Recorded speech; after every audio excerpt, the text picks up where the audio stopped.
అనంతపురం జిల్లా కళ్యాణదుర్గంలో వరుస చోరీల కేసు పోలీసులు ఛేదించారు. దొంగతనాలకు పాల్పడిన 4 నిందితులను పోలీసులు అరెస్ట్ చేశారు. బెట్టింగ్లు, చెడు వ్యసనాల డబ్బుల కోసం రాత్రి వేళల్లో చోరీలకు పాల్పడుతున్నట్లు గుర్తించారు. తాళం వేసిన ఇళ్లను లక్ష్యంగా చేసుకుని దొంగతనాలకు పాల్పడ్డారని పోలీసులు తెలిపారు. ఇక నిందితుల నుంచి 5.6 తులాల బంగారం, 16 తులాల వెండిని పోలీసులు స్వాధీనం చేసుకుని రిమాండ్కు తరలించారు. గత కొద్ది రోజులుగా దొంగతనాలు రాత్రి జరుగుతున్నాయని కంప్లైంట్ల మీద కేసులు నమోదు చేసినాము.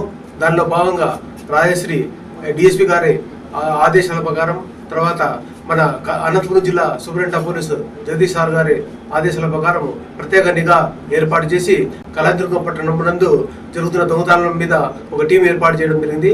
ఆ టీంలో భాగంగా ఈరోజు రాబడే సమాచారం మేరకు అక్కమ్మ టెంపుల్ దగ్గర ఉన్న బస్ షెల్టర్ దగ్గర కొంతమంది వ్యక్తులు సంచరిస్తుండగా వారిని పట్టుకొని వాళ్ళ దగ్గర దాదాపుగా 6 తులాల సంబంధించిన బంగారు ఆభరణాలు, 20 తులాల వెండి ఆభరణాలను స్వాధీనం చేసుకోబడింది.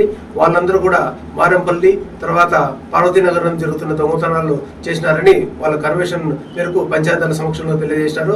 వారిని అరెస్ట్ చేసినాము. వారిని రాజశ్రీ మన జయసింగ్ గారి ముందు హాజరుపరుస్తాం. ఇప్పుడు ఈరోజు రాబడే సమాచారంలో అరెస్ట్ చేసిన 4 ముద్దాయిల్లో వాళ్ళను 3 కేసుల్లో అరెస్ట్ చేసినాము. వాళ్లకు పీవీఆర్స్ కూడా 7 కేసులు, ఒకరి మీద 5 కేసులు నమోదైనాయి. ఈరోజు అరెస్ట్ చేసిన కేసుల్లో 3 కేసుల్లో అరెస్ట్ చేసినాము. వీరిని రిమాండ్కు పంపడం జరుగుతుంది.